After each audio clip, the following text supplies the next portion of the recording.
Hello, everybody. Can you hear me? Is everything hearable? Um, this is what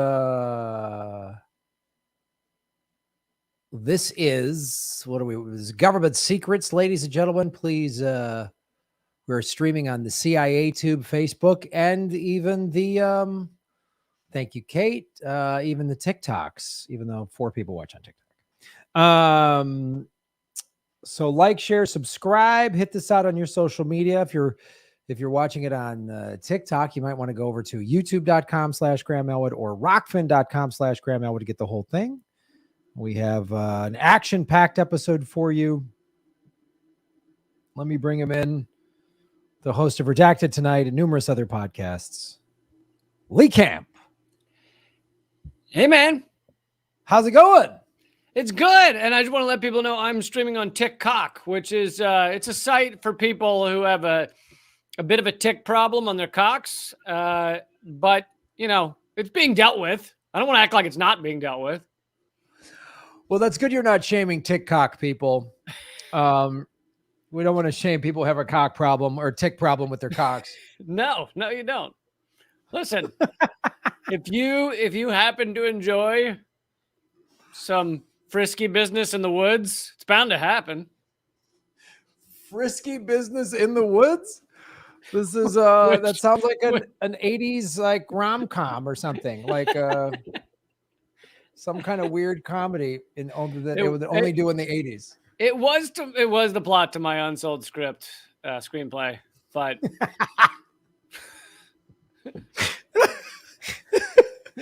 yeah, was it starring Matthew Modine and some of the other gang from the 80s, or who else was in it? Yeah, mainly Mickey Rourke. It was Mickey Rourke, and then Mickey Rourke playing 3 other characters as well. Was this pre plastic surgery Mickey Rourke, or was this? Oh, there was a pre-plastic surgery Mickey Rourke? Wow, Graham. Yes, Year of the Dragon. You are old, Graham.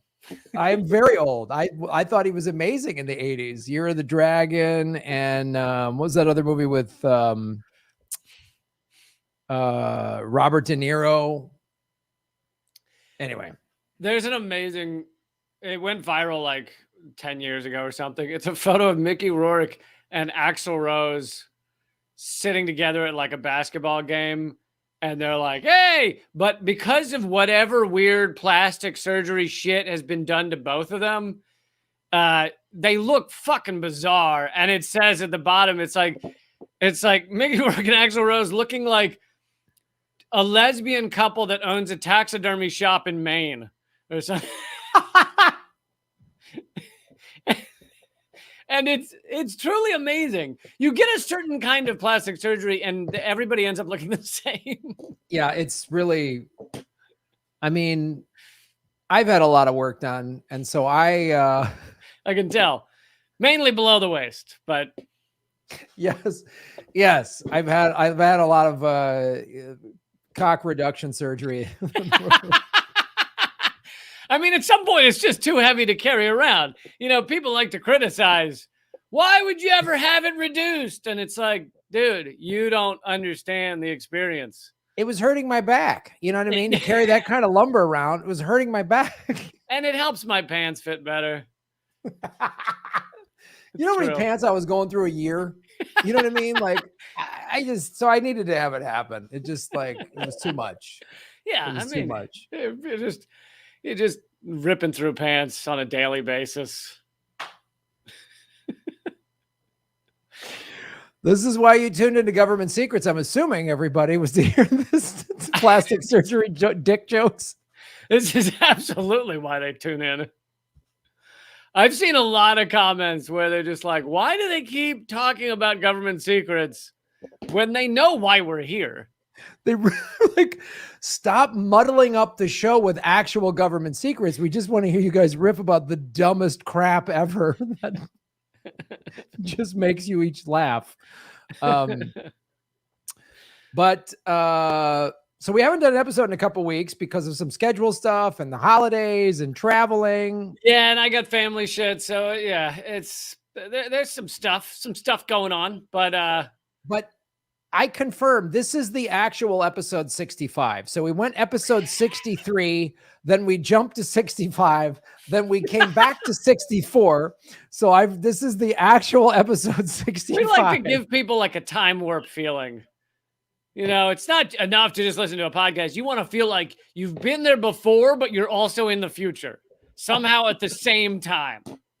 I know we haven't had enough weird things with COVID, so I want to keep people just off balance as best I can. And just, I mean, you were so bad for so long on the episode numbers that I gave up paying attention. So when you said it was 65, I didn't bat an eye. I was like, sure, whatever. What? Okay, buddy, whatever. Just another, like, sure, you saw the Loch Ness monster, just lying like nobody cares. I was on such a hot streak. There was a good 15 episodes where I was right on the money. I mean, it was I was on a hot streak. I treat you now the way I treated my grandmother towards the end, where it was true. There was a kernel of truth. Like it was true she had gone parasailing one time. But then over the years, it became 2 times, then 4 times. And then towards the end, she was a paratrooper for the French at some point in her life. And so I respond the same to you. I'm like, yeah, it's great, Graham. Episode whatever. You're doing great. This is episode 65 when I was a Navy SEAL, of course. We're going to discuss that. So I love that you just, politely tap me on the head. And that's cute, Graham. Whenever I say stuff, that's fantastic. That's what makes this show click. Well, it's also weird because everything else on our show is, and I'm not saying this seriously, accurate because we're actually researching things and reading things. But the one thing we refuse to research or read is the episode number. Well, I'm not going to let Big Brother.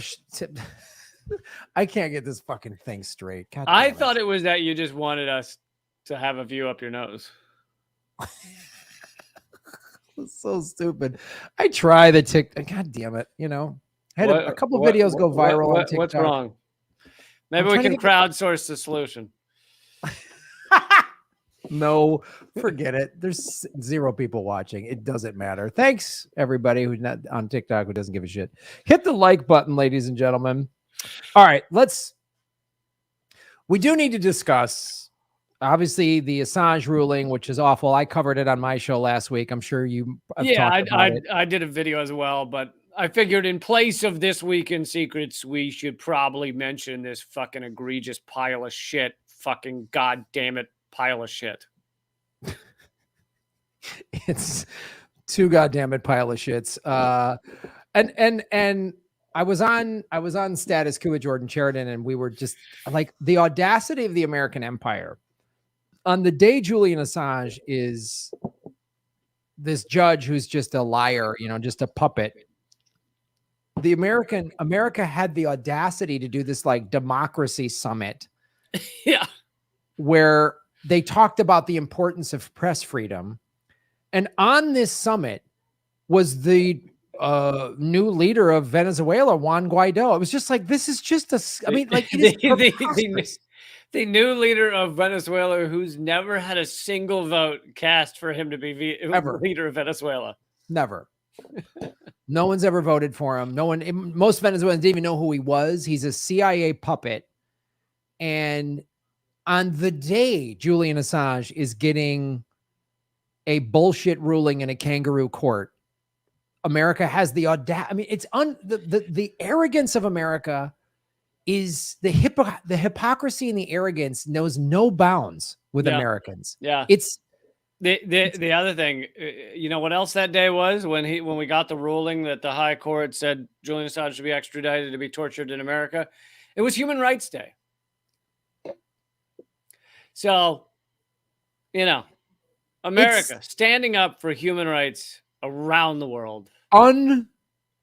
Unbelievable. Like literally, America just has all these ridiculous days that the ones that are supposed to be political are just not, it's just another excuse. I don't know, for social media posts or to buy t-shirts or something. I don't know what it is. I mean, it's just like, it's like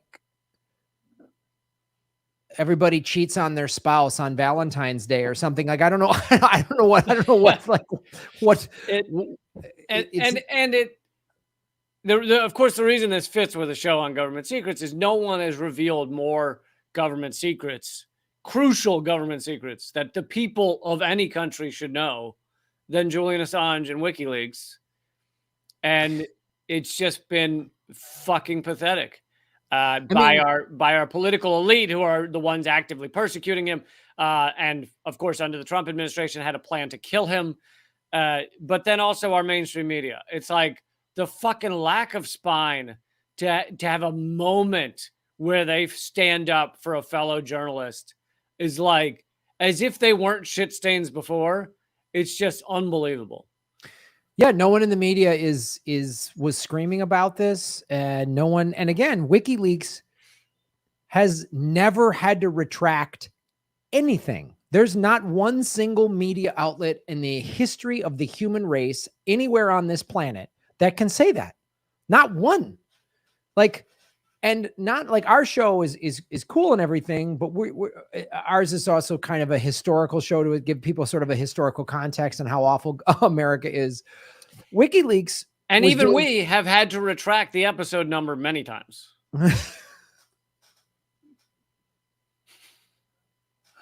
I don't want to get hung up on numbers, Lee. I just don't. I just like, let's live in a free flowing society. But in like WikiLeaks, they're bringing up relevant stuff today that people need to know. And the way our awful two-party system, like when WikiLeaks was calling out, Bush or whatever, then boy, everyone on the left loved him. When they called out the Clintons and the Obamas, and then no, they're bad. And because Americans are so propagandized, but I'm beginning to have less and less sympathy for Americans who are willfully propagandized. And when you show them counter evidence, they just don't want to hear it. And, they wanted to believe that Russia hacked the election because they hated Trump so much, and they didn't want to hold Hillary and the Democrats accountable. It truly is incredible that people I highly respect and consider friends or family, and I can sit down with them and they can agree with many things that I would say if I made broad statements about, Julian Assange should be free, or, Israel's persecuting Palestinians, things like that. They'll agree with them. But then if I say, so why do you ever read the New York Times if you know they're actively lying to you? They don't even answer, and they'll keep reading the New York Times. And then, these are people, again, I highly respect, or or friends or family that I respect. And I'll be like, so for example, there's a recent anti-China propaganda thing going on about the Chinese tennis player. Said that the New York Times says she claimed sexual assault against a former higher up in the Communist Party and the Chinese Communist Party, and she since then all this shit has rained down and she's been disappeared or whatever. Go read the translation of the post she put up on her own. It's not Instagram, it's whatever the popular one is in China, but on her own page. WeChat. Go read the translation. She doesn't actually accuse him of sexual assault. She says they had a consensual affair. She was in love with him, or is in love with him, and his wife knew about it. And she's upset where things ended up going. And there's a discussion to be had about whether the relationship was dealt with correctly, that kind of shit. But they're literally, every outlet is saying she was sexually assaulted. And you can read, it's not that hard. Hit Google Translate and fucking read the goddamn piece. And doesn't matter. People will keep believing that shit. At no point in it does she say she was sexually assaulted. So it's amazing. America. I mean, this is the country that literally in the same broadcast will say, we need to stop Asian hate. These elderly Asian people that are getting attacked and being blamed for COVID is awful. And then China is our enemy, and we need right. Let's lay the seeds of Asian hate while saying we're against Asian hate. Yeah, it's like Donald Trump saying he's not racist. Yeah. So, And by the way, folks, on the same day, many of you may already know this, on the same day that this ruling came down, Julian Assange had a stroke. So for anyone who thinks he's not suffering already, and a lot of this had to do with his health. The only reason they said don't extradite him was because of his health and because he might commit suicide in the fucking egregious U.S. prison system or be harmed in another way. And here he is fucking having a stroke. It's like, do you need more proof that this guy is not healthy and is being not treated properly? Like, it's just fucking awful on every level. It's like, I don't know when, I don't know what the solution, I don't know when people are going to storm the castle. I mean, for a legitimate reason, not some stupid stop the steal nonsense, but like White for this Castle, kind of- that's tonight at 6 p.m. I'll tell you that much. Storming that castle.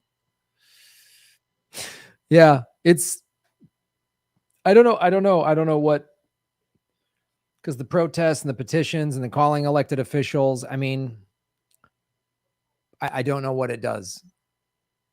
I don't know, because we don't have if we had an actual representative democracy, then you probably could get some movement happening, but we don't. So no, this maybe is a conversation for another time, but on my other podcast, Common Censored, we talk about more about like activist techniques and things like that.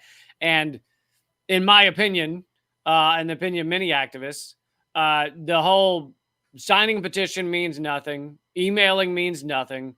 The politicians are so bought out that no number of signatures on a petition could ever have any influence over them unless it's attached to millions of dollars. And protest means nothing unless it interrupts business as usual. If you get a permit, and I'm not saying never do it, because there is an argument to be made that it can wake some more people up, that, you can get young people out and they start to learn what's going on and that kind of shit. But in a larger sense, a permitted protest, we're going to, White House police, we're going to be there from 7 to 8 p.m. and we're going to demand that the U.S. Treat Iran correctly. And then we will politely leave at 8 p.m. and pack up our things and we'll clean up any litter we've left. It's borderline meaningless. I mean, it's Eleanor Goldfield, who co-hosts Common Censored with me, she calls it a parade. It's not a march, it's a parade. It's you wave your flag, you feel good about yourself. But other than making maybe other people aware of what's going on, to some degree, it's meaningless unless it interrupts business as usual. The shit that has had an impact is people putting wrenches in gears. It's people in front of pipelines. We see pipeline after pipeline canceling or pulling out or ending their contracts because activists have just created enough fucking monkey wrench in the gears that the lawsuits and the fucking arrests and all this shit, all the paperwork, it slows everything down. Insurance companies pull out because the pipeline's not going through quick enough. And eventually they cancel them. Now, it doesn't always work, but it has far more of an impact than standing in front of the White House, taking a photo of yourself, being like, I did it, and then leaving. Yeah, on a Saturday afternoon, and then everybody goes back, when no business, you got to shut it down. You have to shut down. But this day when like Americans are going to finally wake up is not going to happen. The only way it'll happen is if like the economy, like people have no jobs and 10, 20, 30 million, 50 million people are out of work and the banks are not worth nothing. The dollar is, when that like financial collapse happens, Americans might wake up, but they probably will just fight with each other. And they won't ever get it done. Americans are never going to do a goddamn thing unless it comes knocking on their front door. And no one will give a shit about climate change unless the Super Bowl gets canceled because of climate change. It won't happen. Unless The Voice had to postpone an episode because of tornadoes. Yeah, no one cares. If the American Idol studio got flooded, then maybe they would do something about it. But literally, dude, I was in a Lyft ride and they had on the like local whatever NPR, not NPR, but the local NPR, WBAI or whatever. And they're like, it's the weather guy. And he's like, hello, temperatures are going to be in the 70s today. They might as well start calling this October instead of December. And it was like, at no point did he say the words climate change or this is fucked or anything. It's just like, break out your shorts, folks. It is nice outside. And it's like, at what point are we going to fucking stop that? Like, at what point are we not like, this is so neat? It's Kentucky just had the longest sustained tornado in history. 4 hours. This tornado touchdown for 4 hours. And some climate scientists and it and others killed like 100 people. Yeah, 100 people. That wiped out a factory, a candle factory, leveled it. They showed the before and after, leveled it. And you know, there was a comedian me wants to know if they're going to have a candlelight vigil for that. I'm sorry, Graham. It had to be said. I can't.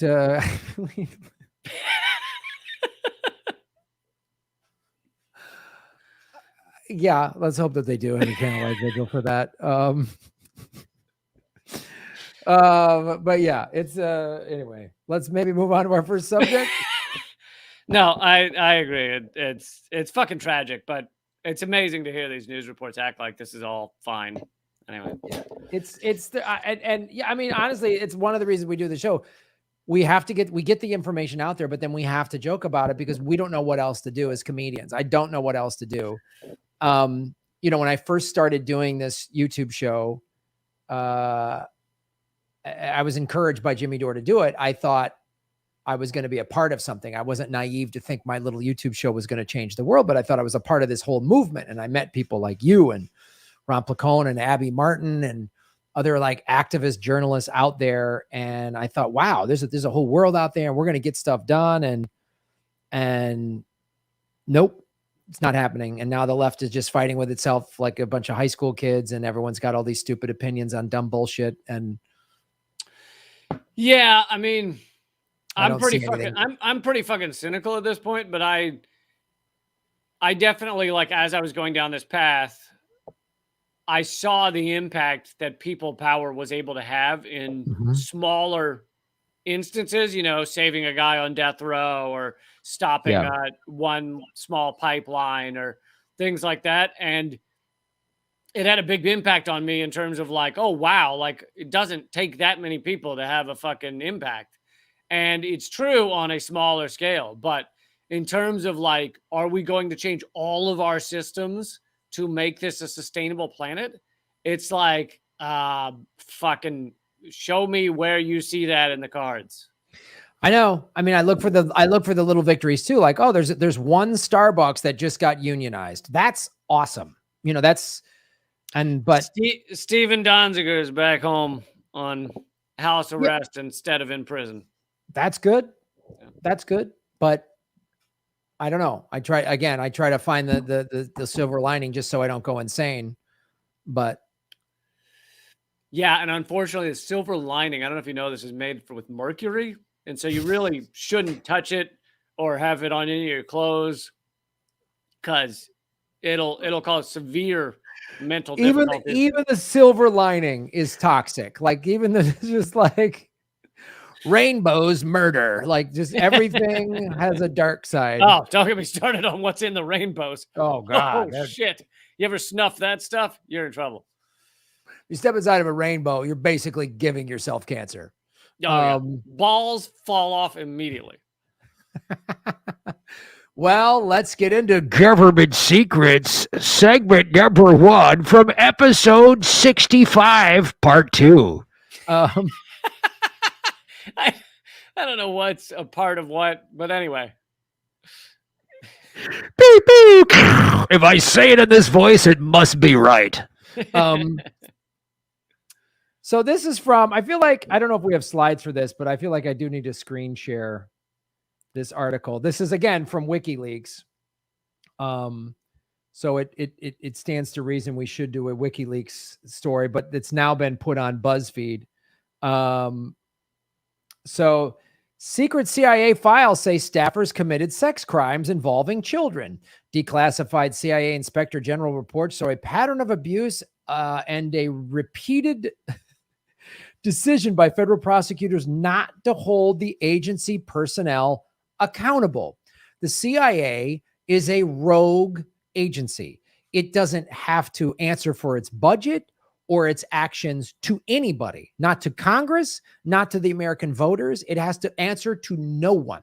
And anyone who's watching the show that works at the CIA, you're part of the problem. Why don't you do good and be like disrupt it from within? Do the CIA tactics, you know how they ruin activists? Do it from within, because you are part of a organization that not only condones pedophiles, commits it, doesn't get charged for it. And before I go into the specifics of this article, I would urge people, I have an Epstein playlist on my YouTube channel. 2 years ago, I interviewed CIA whistleblower John Kiriakou. And it was right after Epstein hung himself with a paper t-shirt. And well, the paper t-shirt, while the two guards apparently cuddled and napped together. And then went shopping online or whatever. Right. And on the one day the video camera was broken, it's all makes sense. It's all believable. Video cameras, though, have a known like fear of trauma. And so they often will turn off when like big shit's going down. So that part doesn't surprise me. Video cameras are also often like, I don't want to see it. Ah! And they just, well, video cameras are sentient beings that can feel emotions, and that's absolutely correct, Lee Camp. Thank you so much for clarifying this. It's good thing you had me here. One of the things ex-CIA whistleblower John Kiriakou said, and again, go to my Epstein playlist on YouTube, is he said that the CIA, like, it's not in their manual to go get children for people, but if you were like trying to get an asset, you were a CIA operative and you were trying to get an asset and you found out this asset was a pedophile, like children, and you got children for this asset. And you want to tap that asset? Yeah. And you want to tap that. And then the CIA is not going to go, whoa, you crossed the line. They're going to be like, whatever you got to do to get this, you're going to get it. Like, they don't care. And if you now have, now we've got leverage on this powerful guy. Again, and Acosta said he gave Epstein the sweetheart deal in 2009, right? One of the things Acosta was told, and he ended up being what in the Trump administration? He was in, I forget, it was Secretary of Transportation or something like that. But Trump, he had some role, of course. So when the Trumpers say, "Oh, Trump was going to round up the pedophile," no, he's part of that whole thing. Just like the Clintons, they're all pieces of shit. And if aliens ever come here with superior technology, I will befriend them and I will wipe these people off the face of the earth. But anyway, aside from my sci-fi movie idea, he was Secretary of Labor. Secretary of Labor. So one of the things Acosta said was that Epstein was a CIA asset and to go easy on him, because we know that Epstein would have these parties with these powerful people. And then, a butler would come up to this powerful guy and say, would you like a massage from a beautiful young woman? Oh, sure. She would perform sex acts. She would be a child, and they would videotape it. And Epstein would say, well, now they got leverage on him. And then usually those guys would give money to Epstein's hedge fund. He had a hedge fund that did no investing. There's no SEC record of any of it. So who ended up with those videos? Well, currently the FBI has them, but wait, they were deemed inadmissible in the Ghislaine Maxwell trial. Oh, phooey. What a wacky mistake. But here's something weird. It was just because the courtroom didn't have a VCR player. Yes. That was the only reason. They were going to show them, but they were like, we don't have any way to play these. Yeah, it was like old VCR and DVDs, and they're like, we do is stream now, so they couldn't figure it out. Yep. And this isn't going to be a wacky coincidence either. The prosecuting attorney is James Comey's daughter, so there's that's James Comey, the man who was the most despised human being on the planet the week of the Trump election because he reopened the case into Hillary Clinton and they claimed to cost her the election. But then a week later, they decided, no, it wasn't James Comey. It was the Russians. And James Comey is back to being a hero of the Democrats. Funny how that works. And the judge in the Ghislaine Maxwell case, the one who ruled that these are inadmissible, the 19 to 20,000 documents, videos, all the stuff seized from Epstein's penthouse in New York City, which Bill Cosby was one of his neighbors that Prince Andrew visited. Now Cosby mostly known for wacky sitcoms, is that correct? And pudding. And pudding. He liked pudding. I mean, that's all I know about him. Has there been an update or?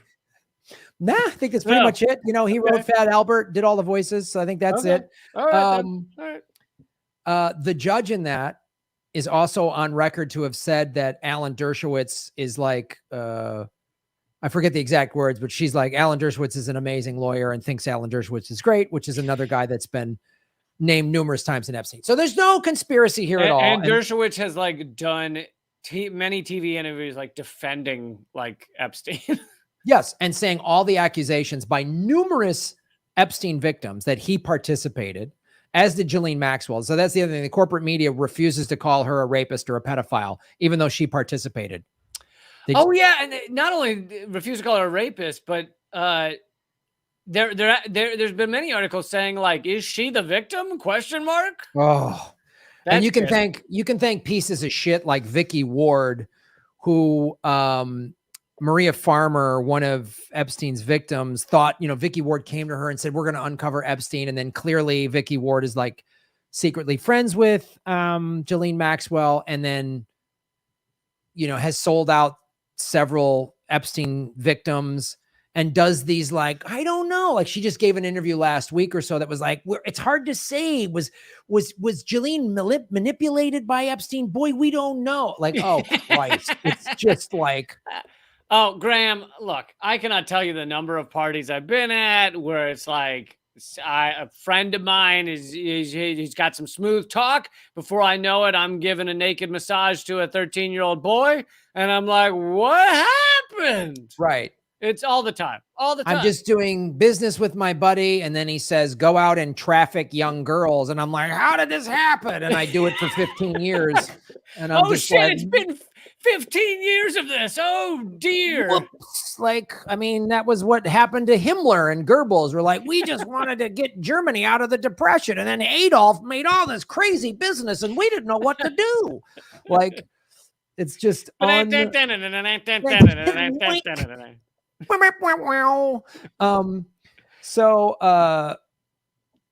back to the CIA, over the past 14 years, CIA has secretly amassed credible evidence that at least 10 of its employees and contractors committed sexual crimes involving children. So not only is the CIA just getting children for pedophiles that they want to leverage as assets, actual people in the CIA are pedophiles. So another reason, why if you're a drone strike operator and you accidentally bomb Langley, you would be a hero. But even just the first part of what you said, which it's like, how does a CIA fucking operative agent, whatever, secure a boy sex slave for someone and be like, this is morally fine. I'm defending America. I'm helping. I'm going to videotape this, and then we'll have a little compromat on person X. And so it's fine that he's raping this 13-year-old. Like, fucking crazy. Yeah, well, what this does, and what this does is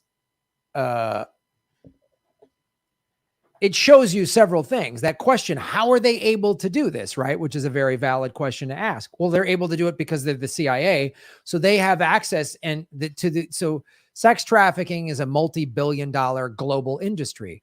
So the CIA knows who the most powerful people are, and that's why they find out about guys like Epstein, and we need him as an asset. So hey Jeffrey, we need a couple boys or girls for a guy. Send some our way. And then you have people like Ghislaine Maxwell, who in addition to being a pedophile and a rapist is a trafficker. And one of the things, that's why the fashion industry is so critical in this. There's always a connection to the fashion industry. And they go out there to 13, 14-year-old girls primarily, although a lot of boys are trafficked as well. And they go to the 13, 14-year-old girls and say, you want to be a famous model? Yeah. And if they find out they're from a poor family, oh, we'll pay you 10 grand. And I mean, it's tough to even imagine. I talk a lot in my show or whatever, other places about economic force. Like we act like it's not incredibly powerful. We act like these people still have free decisions, but economic force is so powerful. And so it's like a poor American that's incredibly enticing to them. But imagine like someone in Haiti or these other countries where it's like, we'll offer you in a week what your entire family would make in a year to come on this plane and do whatever's asked of you. Like it's just what people notice, what person, especially a young person, knows to say no to that. Like we have no idea in the first world countries what real poverty is like. We really don't. And I'm not trying to minimize anybody struggling in America right now. We have people living on the streets and it's awful and something needs to be done about that. But we really have no idea. I remember somebody was critical of me, some fan, when I was saying, we need vaccine mandates, and it's a first world privilege to refuse a vaccine in where poor countries are begging for it. And they're posting videos in their nice kitchen. And I said, you're a rich white lady in your kitchen. She's like, I'm not rich. What are you talking about? Because she's comparing her middle-class kitchen to the big mansion down the street or whatever. I'm like, where you don't realize if you have, there's a statistic and I read years ago. So if you live in a house with indoor plumbing, if you have some food in a cupboard, even just a couple cans of food, and have some money, not even in a bank account, just in your pocket, and you have access to indoor plumbing, right? And a little food and a little bit of money, you're better off than 75% of the world. And so it's something like 50% of the world makes $2 a day or less. Makes $2 a day. I mean, and so you go to somebody like that and you say, we'll give you $10,000 and we're going to take your daughter to model school. Right. Okay. And there's even reports from people like Virginia Roberts who said they would hear Epstein laugh. I bought these 4 girls. They're getting flown over how everyone's got a price. And they just exploited people economically. So this is how the CIA is able to do this. And we'll go back to this, this article. So I'm really interested though about the scratch off savings that I see on the screen there. You got to love these. I mean, most of these cases were referred to U.S. attorneys for prosecution. Only one of the individuals was ever charged with a crime. Gee, who says the CIA is never held accountable for anything? They're not even charged. Like prosecutors sent the rest of the cases back to the CIA to handle internally. Oh, we know how that works. I mean, it's like internal affairs with the police. Criminals are the best people to investigate their own criminality. Like cops are always finding fellow cops guilty, just endlessly. I mean, think about all the drug kingpins that we got arrested because we just said, hey, drug cartel, will you just investigate this internally? That's how we've always done it, correct? I mean, hey, biker gang, we just investigate your guys internally and then turn a couple guys over if you find any malfeasance. That's typically how our justice system works, right? I remember whichever clown was in charge of the SEC during the Trump years. I can't remember who it was, but there was a quote where he said, I'm operating under the assumption that most of Wall Street wants to operate within the law and they will let us know if something's not within the law. And I was like, why would you ever operate under that assumption? That's like saying, I'm going to allow these alligators to run this daycare, and I'm going to operate under the assumption that the alligators want to operate a great daycare. Lee, look, most banks leave their doors unlocked at night on the honor system. Right. Because people were going to deposit and take out what's fair, what's rightfully theirs, and they're going to put it in they have a ledger book. They just leave a pile of money in the middle of the floor, and they say, we trust you'll pull out whatever is yours. Right. It's like take a penny, leave a penny. Yeah. Yeah. It's like that. The banks That's always do Wall that. Street works on that idea. Take a penny, leave a penny. And we know it works, Lee. We know it works. We've seen it work. The few faced any consequences, shocker. That marks a striking deviation from how sex crimes involving children have been handled at other federal agencies, such as the Department of Homeland Security and the DEA. CIA insiders say the agency resists prosecution of its staff for fear cases will reveal state secrets. They always play that excuse. Yep. Oh, we're going to reveal state secrets. Really? The state secret that you guys are running a pedophile ring with taxpayer dollars out of the CIA. That's why we're here, to reveal state secrets. Here's one employee had sexual contact with a 2-year-old and a 6-year-old. He was fired. Boy, that's a tough 2-year-old. How the fuck? Yeah. What the fuck? Yeah. Shit. Fuck. How do you? All right. It makes you want to. These people need to be murdered. They need to be put down like you would. Put down. Like they're correct. fucking monsters. There's no trial for these motherfuckers. Like this is a monster. This is like a rabid dog that eats children. You put that dog down. Like this. I don't know how you. I don't know. These are monsters. A second employee purchased 3 sexually explicit videos of young girls filmed by their mothers. Jesus. Yep. There's a lot of female pedophiles. He resigned. A third employee estimated that he had viewed up to 1,400 sexually abusive images of children while on agency assignments. The records do not say what action, if any, the CIA took. None against him. A contractor who arranged for sex with an undercover FBI agent posing as a child had his contract revoked. Boy, that is like, rough punishment. Like, that's rough. I mean, remember what they did to Jeffrey Dahmer when he arrested? They just said they took away his kitchen. You can't cook anymore. Yeah, they did. They actually just the pots and pans. So yeah. And once those pots and pans were gone, he couldn't function as he used to. So they took away his freezer, so he just had a fridge, so he couldn't freeze the skulls that he was then. Yeah, I mean, you can keep them cold for a while in a fridge, but they're not gonna keep forever, right? Well, so we pretty much got that guy locked up. That was pretty solid stuff. Yeah. So always trust the CIA guys. I got to tell you, if I ever got diagnosed with terminal cancer, I would fucking blow that building up. Anyway, one of those, only one of the individuals We're going to do a full in next episode on ways Graham would get back at the CIA. Easy. Only one of the individuals cited in these documents was charged with a crime. Only one charged with a crime. In that case, as the only previous known case of the CIA staffer being charged with child sexual crimes, the employee was also under investigation for mishandling classified material. The CIA did not answer detailed questions, saying only that the agency takes all allegations of blah, blah, blah. Shut the fuck up. Wait, I thought the CIA was pretty much an open book. Pretty much, right? Anyone can go in there. You're saying they turned down an interview? Yeah. And they said, we take all allegations seriously. Like I can't read any more of these when corporations or government agencies that are clearly lying, cheating, in this case, raping children, give me our ethics are our foundation. And shut up. You just sound like an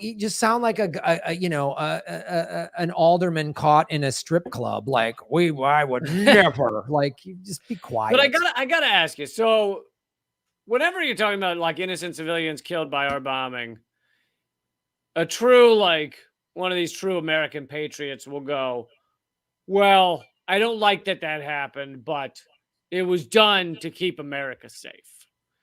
So, can you at least acknowledge and be okay with the fact that this children raping was done to keep America safe?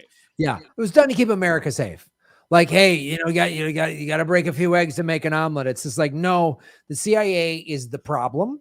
They are, and if you literally are an American, considers yourself a patriot, and you think, hey, if a couple of kids got to get abused and that keeps us safe, unfortunately, I'm okay with that. Go fuck yourself. And I hope you're a Second Amendment person and then blow your head off, like blow it off on a white background. So we all have evidence that your fucking brain was scattered. You are a vile piece of shit. And if I were ever be president of this fucking country, I would execute these motherfuckers. And I would be a tyrant to those in power. I would be the most brutal dictator to those in power.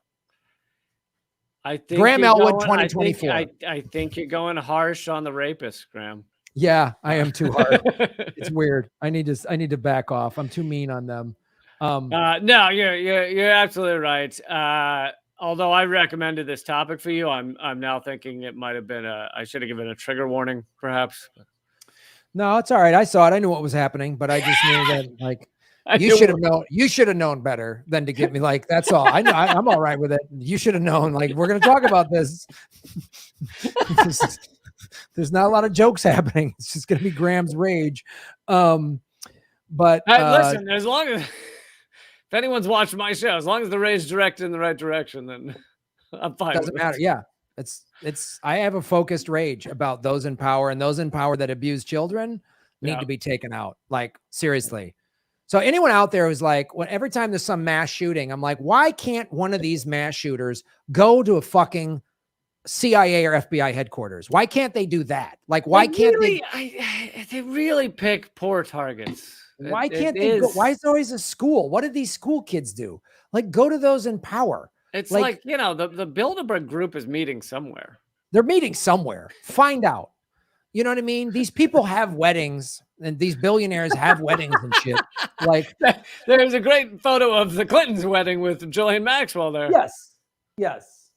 And just so sexual crimes involving children, including the viewing of images of abuse, have been uncovered at other agencies that handle sensitive information. In a November 2009 report, the Department of Defense acknowledged that dozens of Pentagon staff members or contractors had such images. In 2014, the Inspector General of the Intelligence Community fined the two officials from the National Reconnaissance Office, which oversees America's spy satellites, acknowledged viewing images of child sexual abuse during polygraph examinations. Okay, so blow those satellites out of the sky.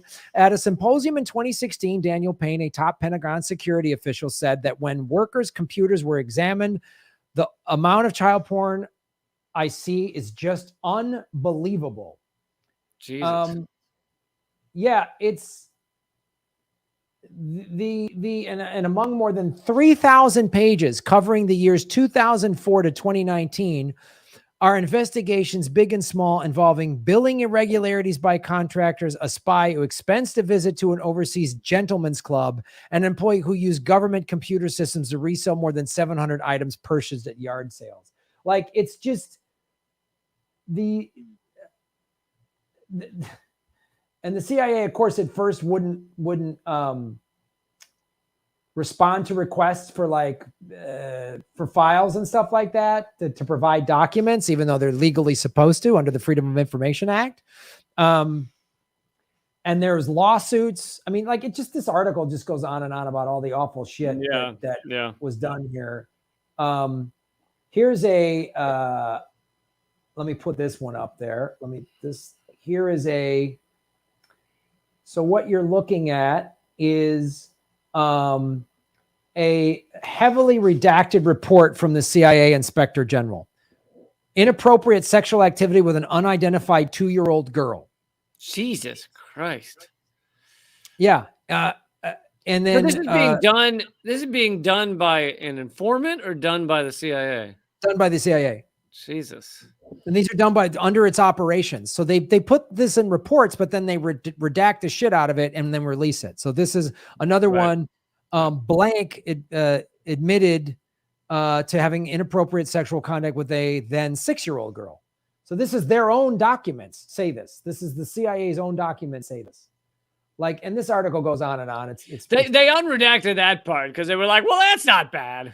No. That's not just sexual activity with a 6-year-old. That part, we'll leave that part visible because, who hasn't? But yeah, the the CIA and anyone that reveres the CIA is you're a sucker, you're an idiot, or you like this. And anyone's like, we need the CIA. And so when you watch the corporate media and they have these like intelligence or all these CIA Democrats that just ran, just know that they're a part of this, or at least knew about it and did nothing.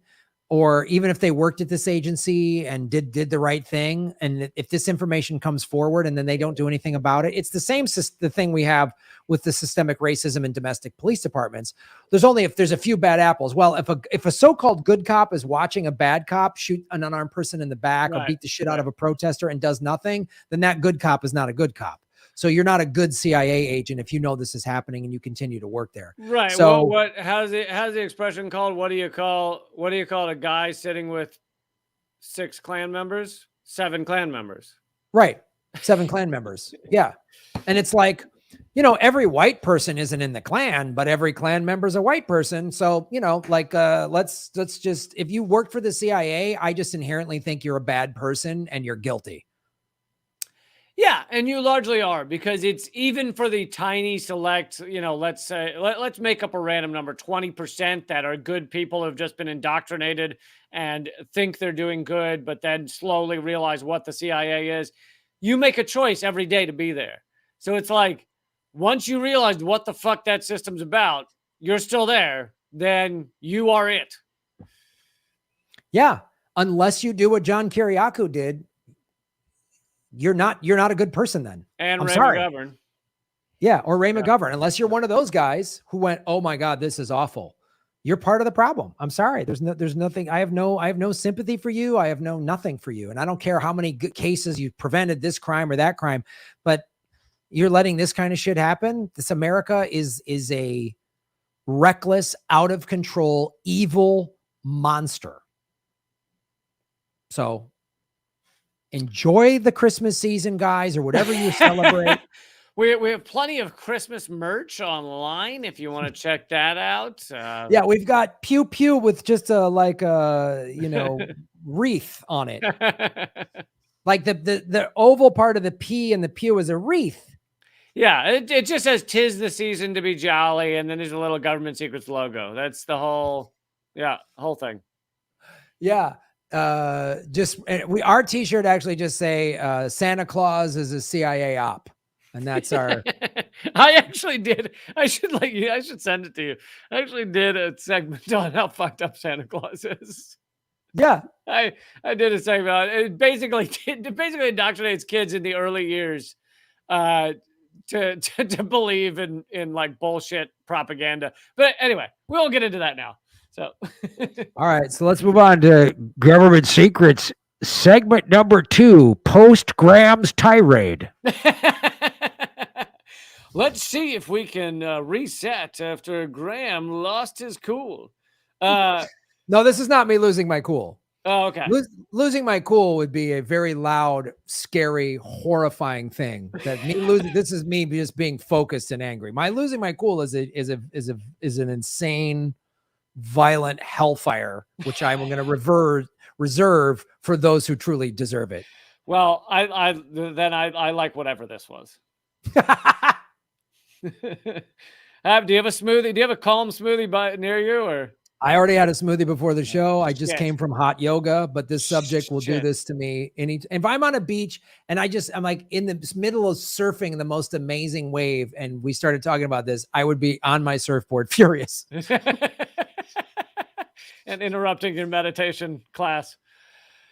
All right, so I'm going to see how much I can get through in like 10 minutes. But so this is from Tom Dispatch, which is a good outlet if people want to check it out. And it's about waste in government in Afghanistan, but I thought this brought forward some new numbers, so I think it's pretty crucial. So I'm assuming the numbers are going down, right? Like you found out it wasn't that bad? Yeah. Oh, yeah. Everything's fine in Afghanistan now. So he starts out by talking about the idea that Afghanistan was a failure, right? That's what we all hear. Afghanistan, what a failure, what a failure. But my point that I made a while ago, which he's making here, is that, well, it wasn't a failure to the ruling elite. It actually did what they wanted. And one of those things was enriching themselves.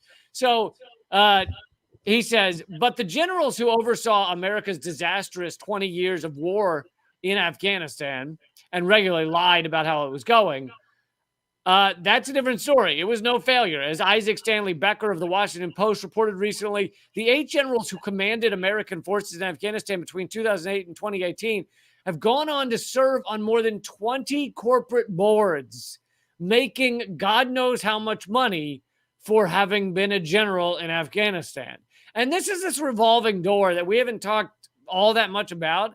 But if you get in the revolving door, it's like, yeah, the military might not pay their generals millions of dollars because that's a quote unquote conflict of interest. However, they are going to get paid millions of dollars. So it's, once they leave, joining all these boards and things like that. So at the end of the day, it's still like they get paid millions of dollars for being a general that created war around the world.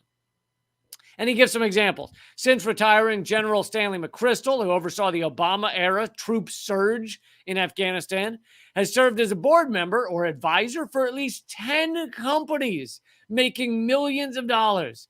Last year, General Joseph Dunford Jr., the Afghan commander 2013 to 2014, joined the board of Lockheed Martin, the biggest Pentagon contractor.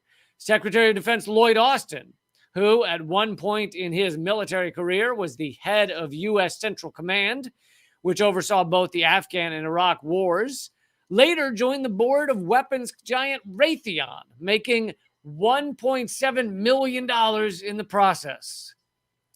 And then he goes on to this report from William I can't read it, but William Hartung. It's called, you can look it up, it's called The Profits of War, How Corporate America Cashed In on,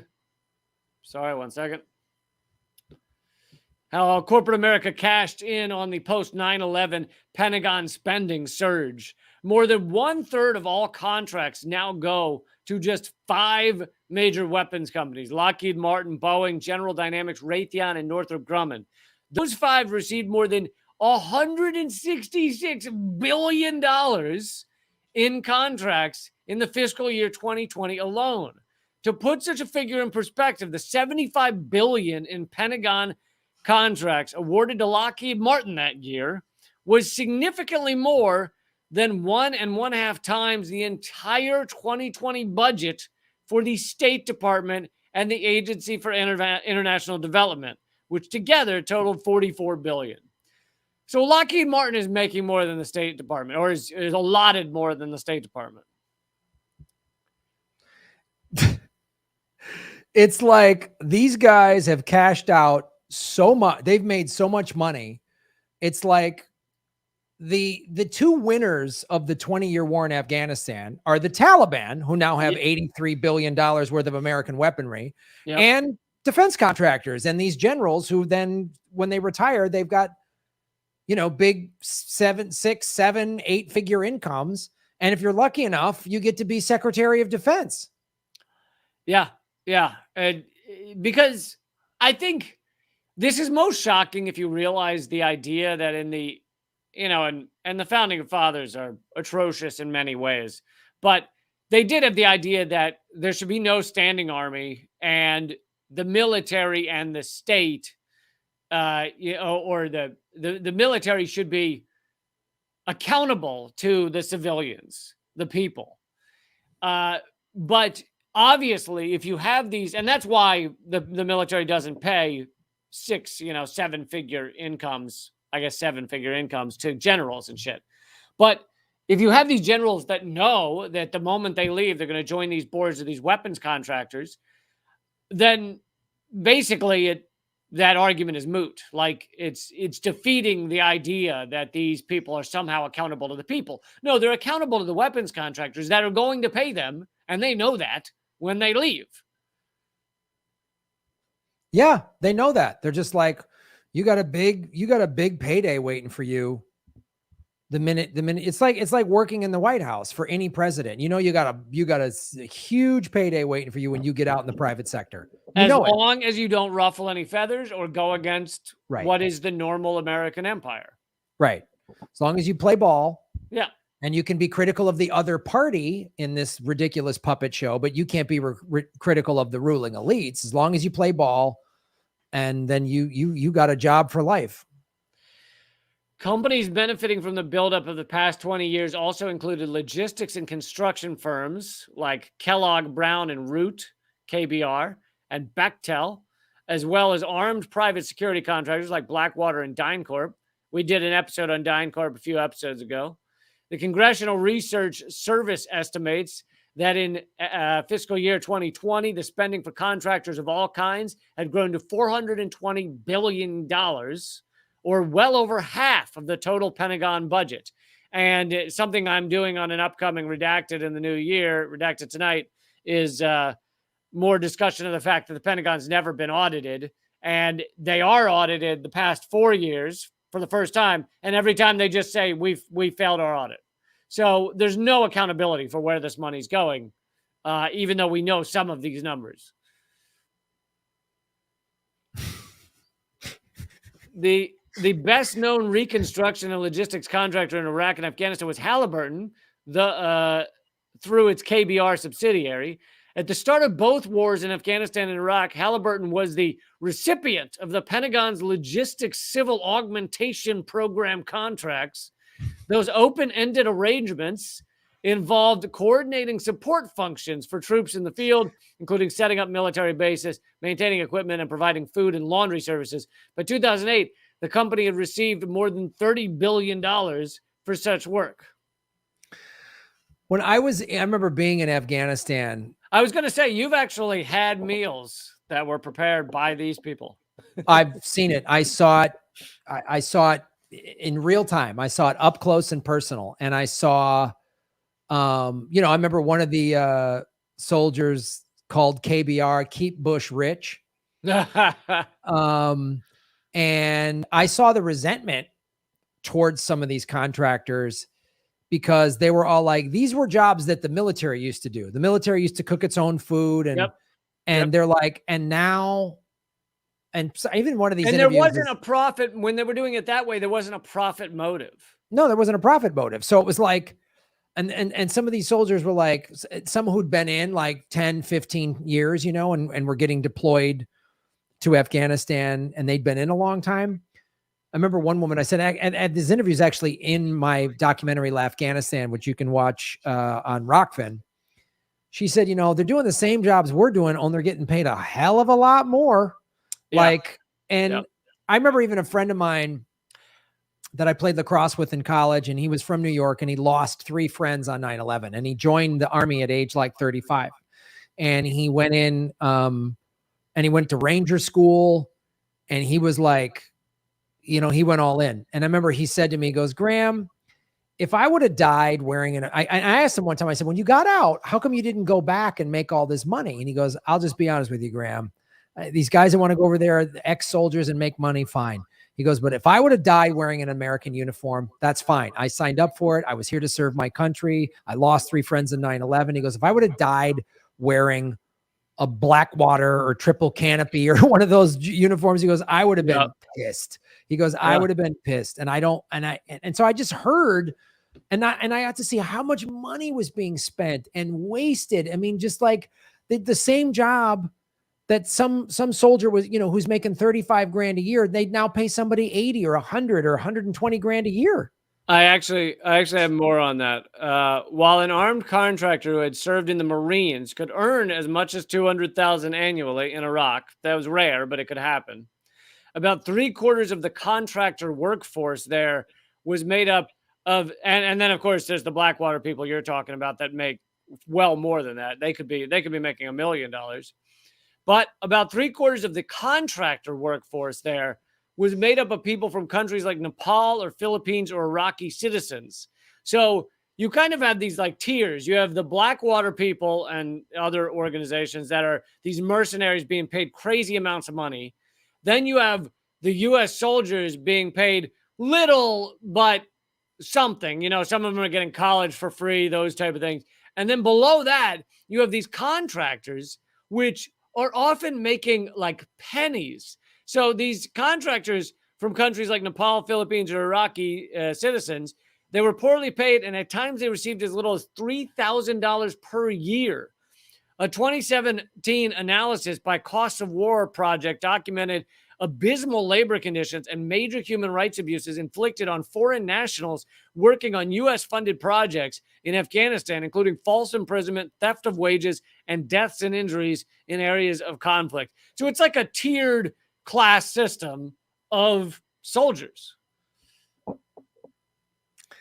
It's like, and that just shows you so glaringly that it's not war to pursue justice and defend and blah, blah, blah. It's war for profit. It's all for profit. It's all, yeah. I mean, having been to Afghanistan 3 times and Iraq 3 times in Kuwait, I saw it up front. I was like, oh, this is for profit, you know? And then the other thing too, especially with the mercenaries, you know, the paid soldiers, they didn't have the same rules of engagement. They could do whatever the hell they wanted. I mean, like they weren't held accountable. They weren't even held accountable, but because they couldn't be tried under a military tribunal. So just about the only group ever held accountable was a couple of Blackwater soldiers who caused that massacre in Iraq, and then Trump pardoned them.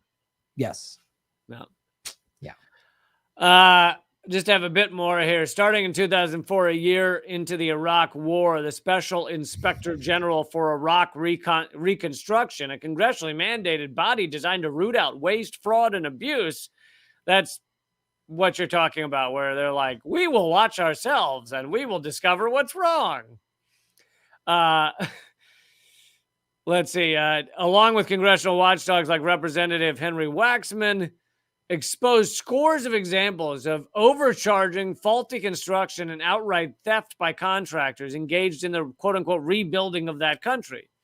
Again, you undoubtedly won't be surprised to find out that relatively few companies suffered significant financial or criminal consequences for what can only be described as striking war profiteering. The Congressional Commission on Wartime Contracting in Iraq and Afghanistan estimated that as of 2011, waste, fraud, and abuse in the 2 war zones had already totaled $31 to $60 billion. And again, it's kind of funny to me, like, yes, I want to hear about waste. I want to hear when these companies are just fucking taking this money and running off with it and pretending they're doing things and not doing them and overcharging. I do want to hear about it, but at the same time, what we're doing is so fucking horrific. It's kind of funny to just be upset and like, they overcharged us for our immense war crimes. Like, yep. Yeah, I know. It's like, we're just greed. It makes Robert Duvall's character in Apocalypse Now seem sane. Oh my God. Yeah. It's really, America is a greedy, insane asylum death cult. Yeah. But one more note on the fraud. The Afghan reconstruction process was similarly replete with examples of fraud, waste, and abuse. These included a U.S.-appointed economic task force that spent $43 million constructing a gas station essentially in the middle of nowhere that would never be used. Another $150 million on lavish living quarters for U.S. economic advisors, hilariously economic advisors, and $3 million for Afghan police patrol boats that would prove similarly useless. Also, in the past, I've covered ghost schools where they say they're building schools and they take millions of dollars to build these schools and they never build them, but they still take the money. There's also a lot of ghost troops in Afghanistan where the U.S. pays whatever, some Afghan military guy, all kinds of millions upon millions of dollars to train troops. And then they just say, yep, I'm training them. You can hear them in the distance right now. Oh, we're troops. Oh, and then, yep, you hear them. That was them. And like, there's no actual troops there. They're just collecting all the money. And so there's all these like just bullshit, phenomenal bullshit. Matthew Ho, a veteran who's since become a whistleblower of sorts, has detailed how he was given just pallets of cash to hand out. Like literally, he said at one time he had over $1 million in a safe in his bedroom to hand out, and no one was checking where he was handing it. Man, how do we get that gig? I know. That sounds all right.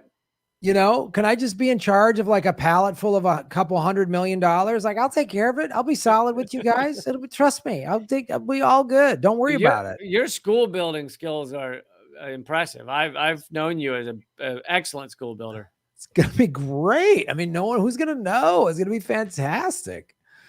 Wow. This is. So there's some of the waste. You know, Afghanistan was a success. It was a success for the rich. It was a success for the ruling elite. It was a success for America to continue to have a failed state in Afghanistan and not something that is threatening to the U.S. empire. So when they say it was a failure, they mean it was a 20-year success for them. Yep. This is where I would cue like Lee Greenwood's "Proud to Be America" song if we were doing this live. This is where I would like proud to be an American. Yep. So I hope everybody really has a great holiday. Listen, Graham, I think you asked at the beginning of this how to make an impact. I think we've done important work this year. Yeah, we have. We've done important work, and I'm sorry if I've made your ulcer worse, but I don't have an ulcer because I eat healthy and I release my emotions rather than stuff them down. Okay. So I process my emotions, you know, in a healthy way, so I don't have ulcers, and then I also unplug. So as soon as we're done with this, I'm going to go watch like NBA highlights or whatever, like, cause like I watch a slam dunk compilation video or something fun like that. Oh yeah. Totally. I turn this off and I go and watch 17 episodes of 30 Rock. So. Yep. So right on. Well, good work, buddy. It's good to be back in the saddle again. Are you? You know, every time you act like I'm the one that makes you sad about the reality of the world, but you're the one doing 52 Epstein videos in a row. So I really don't think it's me. I really don't think it's me. I'm not blaming you at all. This isn't your fault, even though this podcast was your idea. I'm not blaming you at all. I'm saying that whether it's this show or my own show or when I'm a guest on somebody else's show, we live in an awful, horrifying world, and I'm just the concrete reality of that is never easy to swallow. But you know, we find the hope where we can, and I agree, man. And yeah. You're important to me, and everyone should just remember to subscribe at tickcock.com. Like a typical comic, you said a very touching, wonderful, warm thing, and then went right to a dick joke. I really appreciate that, Lee. You're important to me, and sign up for TikTok. Like I love that. Like it couldn't be too heartfelt, because then there's two. It's you know what it is? It's the hug. It's the male hug where you punch the guy in the back as you do it. You can't. I'm hugging you, but I'm hitting you. It's that. Or you make some joke. You give a sincere hug, and then you like grab his ass or something. You make some joke like, So yeah, that's what it is. Well, buddy, are we going to do this Friday or next Monday? What do you know? I will absolutely let you know. Let's say a small prayer for Friday. I love that. I love that. Like you just, whatever number I decide to assign to an episode, and then I just have to go, well, whenever Lee's ready to. I'll be there, whatever number it is. Whatever number it is, you'll be there, and whatever day you're available, I'll be there. Listen, one of the keys to my success and most content creator success is keeping the audience on their toes. Just never letting them know when you'll be there, when you're dropping new shit. It's called surprise success. Yeah, let them. They should feel lucky that we're doing this. That's my. A lot of people really like, oh, my audience. I'm so catered to my audience. I'm always like, no, you're lucky I do this. You're lucky. The key is to have a regular schedule for like a month, and then one day leave about 500 people sitting alone in a chat room, and then they really learn their worth. You know, they learn what they are, and it's good for them. It's good. It's healthy. I want my audience to feel like they're not significant, like we all are. We're all not significant. So I'm not, you're not, and our audience isn't. That's what keeps them coming back. That's what keeps them coming back for more. A dysfunctional relationship, a really abusive. Yep. But seriously, folks, go to liberapay.com/government secrets and support our show because you don't matter. I want you to know.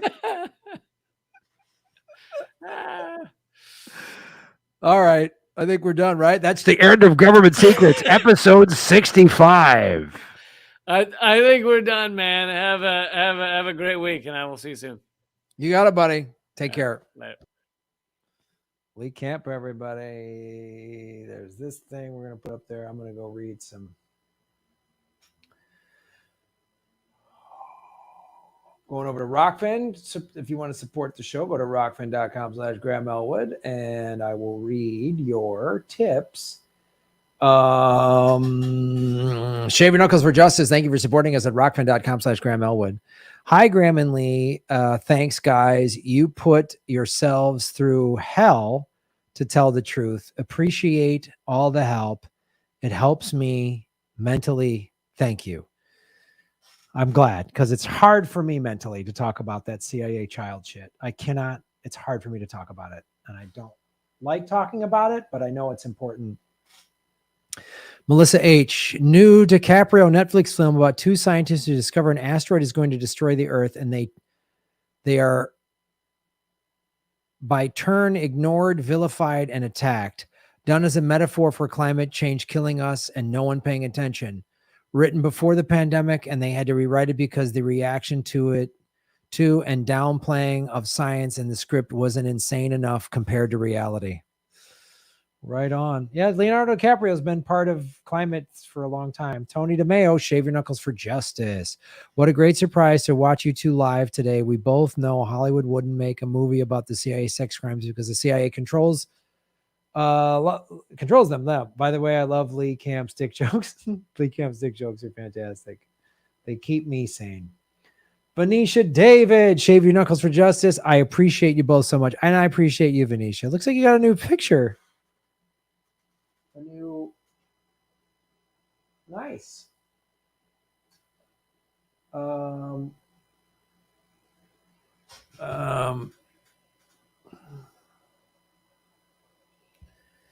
Melissa H. Shave Your Knuckles for Justice. Melissa, thank you for supporting us at rockfin.com/Graham Elwood. If you agree that you don't matter, send some money Graham's way right here on Rockfin. I was a kid in the nihilistic 70s where it was like, it didn't matter. Everything was bullshit. Watergate, Vietnam, all the heroes that were already dead. Dr. King, Bobby Kennedy, JFK, Malcolm, all dead. Bobby, all dead.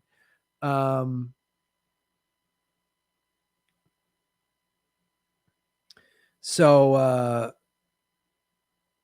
there's a Bad News Bears breaking and training, their second movie.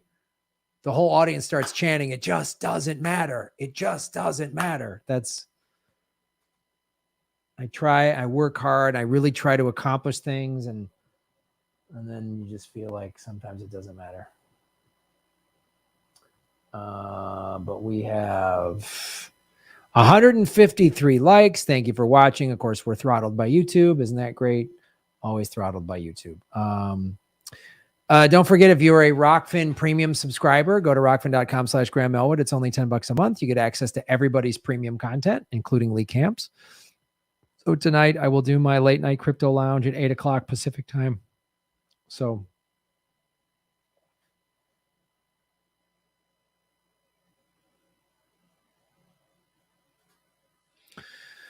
All right, guys, that's our show. Have a wonderful day. Thank you all. Like, share, subscribe.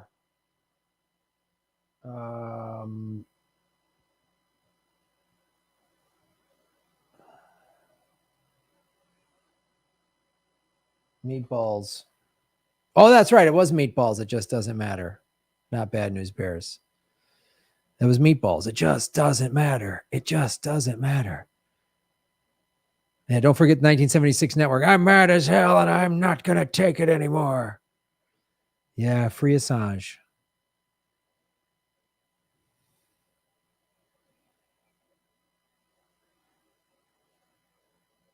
Free Assange indeed.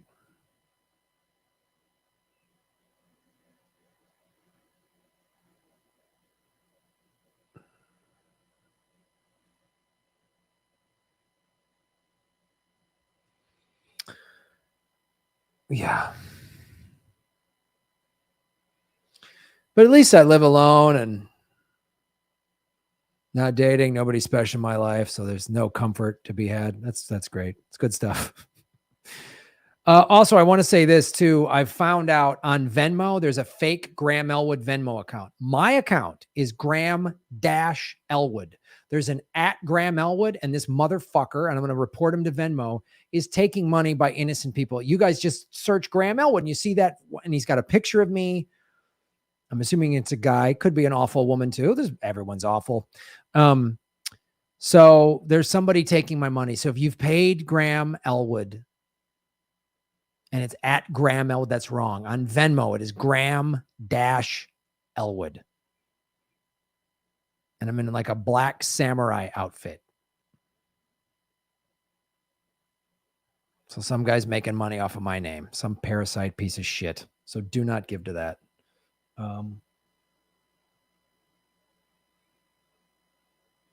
Yeah.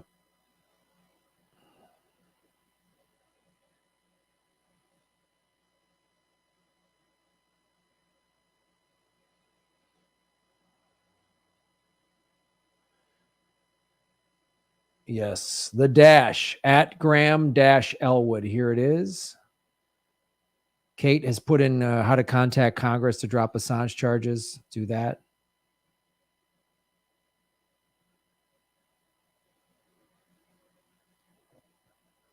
What a piece of shit.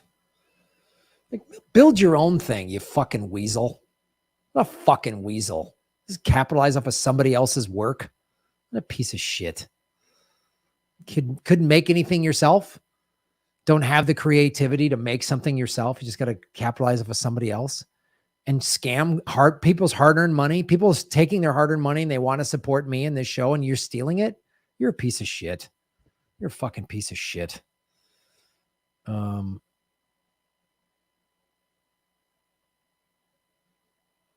So there'll be karaoke tonight on Graham's Late Night Crypto Lounge.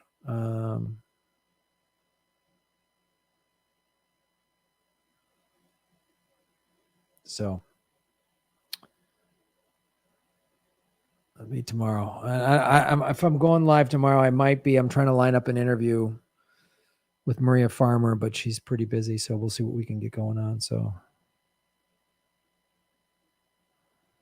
yeah. Thanks everybody for supporting the show. Really appreciate it.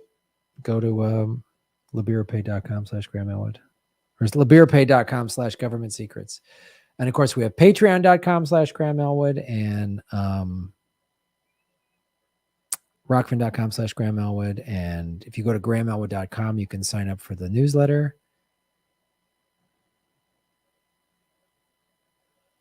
Thanks for watching.